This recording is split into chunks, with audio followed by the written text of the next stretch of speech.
Second P U valuation start ಆಗಿದೆಯಾ? Grace marks ಕೊಡ್ತಾರಾ? Passing marks ಎಷ್ಟು? ಹಾಗೆ ಕನ್ನಡದಲ್ಲಿ ಮತ್ತು ಇಂಗ್ಲೀಷಲ್ಲಿ ಎಷ್ಟು ಮಾರ್ಕ್ಸ್ ಬಂದರೆ ಪಾಸು? ಎಕ್ಸಮ್ಟೆಡ್ ಇದೆಯಾ? ಗ್ರೇಸ್ ಮಾರ್ಕ್ಸ್ ಇದೆಯಾ? Sir last year grace marks ಕೊಟ್ಟಿದ್ದಾರಂತೆ, ನಮಗೂ ಕೊಡ್ತಾರಾ? ಆರ್ಟ್ಸ್ ಸಬ್ಜೆಕ್ಟ್ಗಳಿಗೆ ಎಷ್ಟು ಮಾರ್ಕ್ಸ್ ತೆಗಿಬೇಕು? ಸೈನ್ಸ್ಗೆ ಎಷ್ಟು ಮಾರ್ಕ್ಸ್ ತೆಗಿಬೇಕು? ರಿಪೀಟರ್ಸ್ಗಳಿಗೆ ಹಾಗೆ ಪ್ರೈವೇಟ್ ಸ್ಟೂಡೆಂಟ್ಸ್ಗೆ ಎಷ್ಟು ಮಾರ್ಕ್ಸ್ ತೊಗೋಬೇಕು? ಹಾಗೆ ಗ್ರೇಸ್ ಮಾರ್ಕ್ಸ್ ಬಗ್ಗೆ ಡೀಟೇಲ್ಸಾಗಿ ಹೇಳಿ ಸರ್ ಅಂತ. ವ್ಯಾಲ್ಯೂಯೇಷನ್ ಯಾವಾಗಿಂದ ಸ್ಟಾರ್ಟ್ ಆಗುತ್ತೆ, ಅದರಲ್ಲಿ ಗ್ರೇಸ್ ಮಾರ್ಕ್ಸ್ ಕೊಡೋ ಚಾನ್ಸಸ್ ಇದೆಯಾ? ಹೀಗೆ ಭಾಳಷ್ಟು ಡೌಟ್ಸ್ಗಳನ್ನ ವಿದ್ಯಾರ್ಥಿಗಳೇ ಕೇಳ್ತಾ ಇದ್ದೀರಾ. ಆ ನಿಮ್ಮೆಲ್ಲ ಪ್ರಶ್ನೆಗಳಿಗೆ ಇಲ್ಲಿದೆ ಉತ್ತರ. ಸೆಕೆಂಡ್ ಪಿ ವ್ಯಾಲ್ಯೂಯೇಷನ್ ಸ್ಟಾರ್ಟ್ ಆಗ್ತಾ ಇದೆ ಈ ತಿಂಗಳ, ಅಂದರೆ ಮಾರ್ಚ್ 23ನೇ ತಾರೀಕಿಂದ. ಕೆಲವು ಸಬ್ಜೆಕ್ಟ್ಗಳಿಗೆ ಮಾರ್ಚ್ 25ನೇ ತಾರೀಕಿಂದ ಇದೆ. ಡಿಗಳಿಗೆ ಮಾರ್ಚ್ 22ಕ್ಕೆ ಮೀಟಿಂಗ್ ಇರುತ್ತೆ. ಆ ಮೀಟಿಂಗಲ್ಲಿ ಯಾವುದಕ್ಕೆ ಗ್ರೇಸ್ ಮಾರ್ಕ್ಸು ಚೇಂಜ್ ಮಾಡಬೇಕಾ ಸ್ಕೀಮ್ ಆಫ್ ವ್ಯಾಲ್ಯೂಯೇಷನ್ನಿಂದ ಡಿಸ್ಕಷನ್ ಆಗುತ್ತೆ.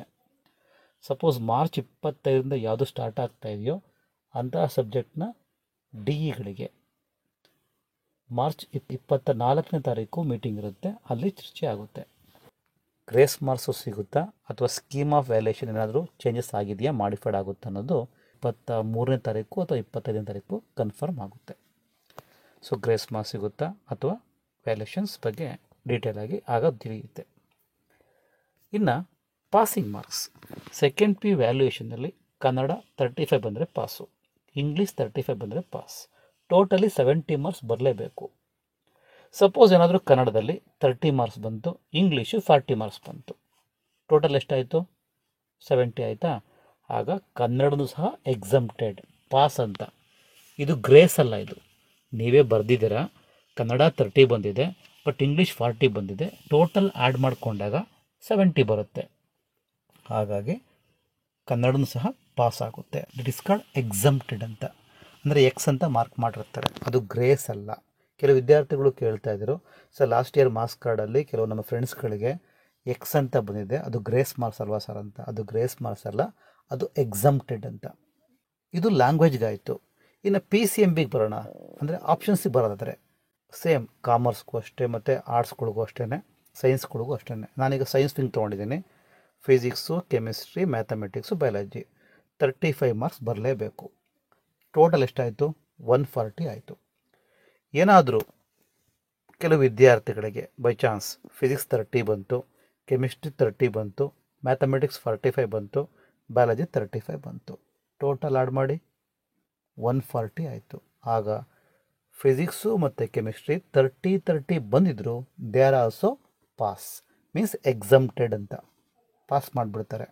ಸಪೋಸ್ ಫಿಸಿಕ್ಸ್ 30, ಕೆಮಿಸ್ಟ್ರಿ 30, ಮ್ಯಾಥ್ಸ್ 30 ಬಂತು, ಬಯಾಲಜಿ ಒಂದು 70 ಬಂತು ಅಥವಾ 60 ಬಂತು ಅಂತ ಅಂದ್ಕೊಳ್ಳಿ, ಆಗ ಎಲ್ಲ ಸಬ್ಜೆಕ್ಟು ಪಾಸ್ ಆಗ್ತವೆ. ಟೋಟಲಿ 140 ಬರಬೇಕು. ಇನ್ನು ಲ್ಯಾಬ್ ಎಕ್ಸಾಮ್ಸು ಇರೋ ಸಬ್ಜೆಕ್ಟ್ಗಳಿಗೆ ಎಷ್ಟು ಮಾರ್ಕ್ಸ್ ತೊಗೋಬೇಕು, ಲ್ಯಾಬ್ ಎಕ್ಸಾಮ್ಸ್ ಇಲ್ಲ ಅಂಥ ಸಬ್ಜೆಕ್ಟ್ಗಳಿಗೆ ಎಷ್ಟು ಮಾರ್ಕ್ಸ್ನ ತೊಗೋಬೇಕು? ಲ್ಯಾಬ್ ಎಕ್ಸಾಮ್ಸ್ ಇರೋ ಸಬ್ಜೆಕ್ಟ್ಗಳಿಗೆ ಇದರ ಆರ್ಟ್ಸ್ ಆಗಲಿ, ಕಾಮರ್ಸ್ ಆಗಲಿ, ಸೈನ್ಸ್ ಆಗಲಿ, ಲ್ಯಾಬ್ ಎಕ್ಸಾಮ್ಸ್ ಯಾವುದು ಇದೆಯೋ ಅದಕ್ಕೆ 21 ಬಂದರೆ ಪಾಸ್. ಕ್ಲಿಯರ್? ಓಕೆ. ಇನ್ನು ಲ್ಯಾಬ್ ಎಕ್ಸಾಮ್ಸ್ ಇಲ್ಲ, example Kannada, English, economics, mathematics, stats ಯಾವುದಕ್ಕೆ ಲ್ಯಾಬ್ ಇಲ್ವೋ ಅದಕ್ಕೆ 24 ಬಂದರೆ ಪಾಸ್. ಇನ್ನು ನೆಕ್ಸ್ಟ್ ರಿಪೀಟರ್ಸ್ಗೆ, ಅವ್ರಿಗೂ ಅಷ್ಟೇ ಇರೋ ಸಬ್ಜೆಕ್ಟ್ಗಳಿಗೆ 21 ಬಂದರೆ ಪಾಸು, ಲ್ಯಾಬ್ ಎಕ್ಸಾಮ್ಸ್ ಇಲ್ಲ ಅಂದರೆ 24 ಬಂದರೆ ಪಾಸ್. ಇನ್ನು ಪ್ರೈವೇಟ್ ಸ್ಟೂಡೆಂಟ್ಸ್ಗಳಿಗೆ ಅವ್ರಿಗೆ 28 ಬಂದರೆ ಪಾಸ್. ಯಾಕೆ 28 ಬರಬೇಕು ಅಂತ ಭಾಳಷ್ಟು ವಿದ್ಯಾರ್ಥಿಗಳು ಕೇಳ್ತಾ ಇದ್ದಾರೆ. ಇವ್ರಿಗಾದರೆ 24, ನಮಗೆ ಯಾಕೆ 28 ಅಂತ. ಯಾವುದಕ್ಕೆ ಲ್ಯಾಬ್ ಎಕ್ಸಾಮ್ಸ್ ಇರಲ್ವೋ ಅದಕ್ಕೆ ಇಂಟರ್ನಲ್ ಮಾರ್ಕ್ಸ್ ಇರುತ್ತೆ. ಆ ಇಂಟರ್ನಲ್ ಮಾರ್ಕ್ಸು 20 ಮಾರ್ಕ್ಸ್ ಇರುತ್ತೆ. ಬಟ್ ನಿಮಗೆ ಇಲ್ಲಿ ಇಂಟರ್ನಲ್ ಮಾರ್ಕ್ಸ್ ಇರೋದಿಲ್ಲ, ಹಾಗಾಗಿ you have to get 28 marks ತೊಗೋಬೇಕು ಪಾಸ್ ಆಗಬೇಕು ಅಂದರೆ. ಈ 21 ಮಾರ್ಕ್ಸ್ಗೆ 21 ಬರಬೇಕಾ ಪಾಸ್ ಆಗಬೇಕು, ಅದು 21 ಅಬವ್ ಬರಬೇಕಾ? ಏನಾದರೂ ಕಡಿಮೆ ಬಂತು, ಅಕಸ್ಮಾತ್ 20 ಬಂತು, 19 ಬಂತು, ಆಗ ಪಾಸ್ ಆಗೋ ಚಾನ್ಸಸ್ ಇರುತ್ತೆ, ಪಾಸ್ ಮಾಡ್ತಾರೆ. So 1 or 2 or 3 marks difference ಇದ್ದರೆ ಯೂಶ್ವಲಿ ಪಾಸ್ ಮಾಡ್ತಾರೆ. 1 or 2 ಮಾರ್ಕ್ಸ್ ವೇರಿ ಇದ್ದರೆ ಮಾರ್ಕ್ಸ್ಗಳನ್ನ ಕೊಟ್ಟು ಪಾಸ್ ಮಾಡೋ ಚಾನ್ಸಸ್ ಇರುತ್ತೆ. ಅದು ಗ್ರೇಸ್ ಮಾರ್ಕ್ಸ್ ಅಲ್ಲ. Okay, right.